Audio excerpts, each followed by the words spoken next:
नमस्कार दोस्तों, स्वागत है आपका बिहार विधानसभा चुनाव 2020 के सबसे बड़े और ताज़ा ओपिनियन पोल के अंदर।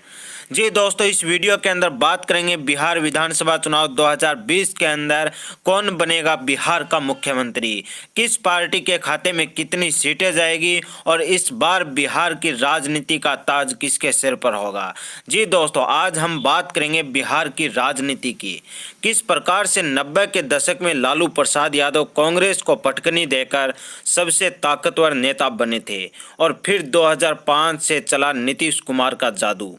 अगर बात करते हैं बिहार की, तो शेष उत्तर भारत के राज्यों की तरह ही बिहार में भी कांग्रेस का दबदबा रहा है, परंतु जब से लालू प्रसाद यादव और नीतीश कुमार का उदय हुआ है तब से कांग्रेस के लिए सत्ता की राह कठिन हो गई है। वर्ष 1946 से लेकर 1990 तक लगातार बिहार में कांग्रेस का जबरदस्त वर्चस्व रहा था, जिनमें मात्र 4 बार छोटे छोटे कार्यकाल गैर कांग्रेसी रहे थे। परंतु अब स्थिति और परिस्थितियां दोनों ही बदल चुकी है। अगर बात करते हैं राष्ट्रीय जनता दल की, तो एक तरफ लालू प्रसाद यादव का चारा घोटाले के आरोप में जेल में होना और उनके अनुपस्थिति में राष्ट्रीय जनता दल की कमान राबड़ी देवी और तेजस्वी यादव के हाथ में है, तो वहीं पर दूसरी तरफ कांग्रेस भी प्रियंका गांधी के सहारे और राष्ट्रीय जनता दल के गठबंधन के साथ बिहार की सत्ता के अंदर वापसी करना चाहती है।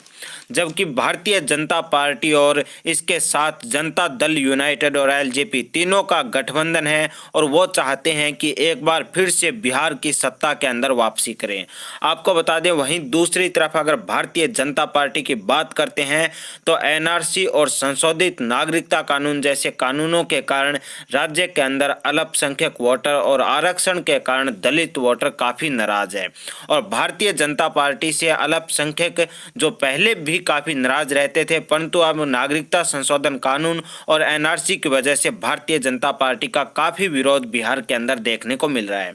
तो वहीं पर आरक्षण के मुद्दों को लेकर और एससी एसटी एक्ट को लेकर दलित वोटर भी भारतीय जनता पार्टी से नाराज दिखाई दे रहा है। जबकि सबसे बड़ी बात है जनता दल यूनाइटेड के नीतीश कुमार की, तो लगातार 3 बार से सूबे के मुख्यमंत्री है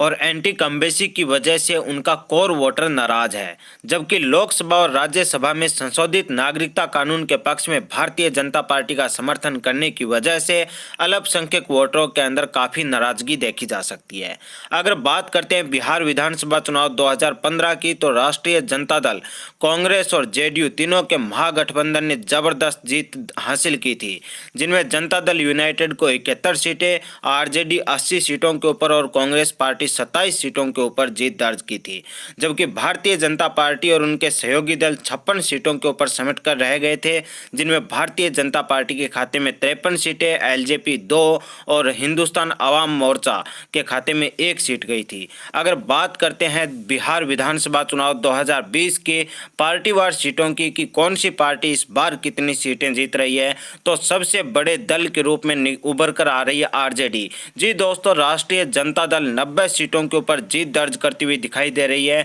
तो उनकी सहयोगी पार्टी कांग्रेस पार्टी 77 सीटों के ऊपर भारी जीत दर्ज कर रही है और दोनों पार्टियां मिलकर इस बार बिहार की सत्ता में आती हुई दिखाई दे रही है। तो वहीं पर भारतीय जनता पार्टी को पिछले मुकाबले 23 सीटों का नुकसान हो रहा है और 30 सीटों के ऊपर सिमटती हुई भारतीय जनता पार्टी नजर आ रही है। तो जेडीयू के खाते में मात्र 40 सीटें जा रही है और अन्य के खाते में 6 सीटें जाती हुई दिखाई दे रही है। अगर आप यहाँ पर सोच रहे हैं कि म्यूचुअल फंड अकाउंट कैसे ओपन कराए, बहुत ज्यादा दिक्कत होती है, तो देखिए आजकल जमाना जो है वो पेपर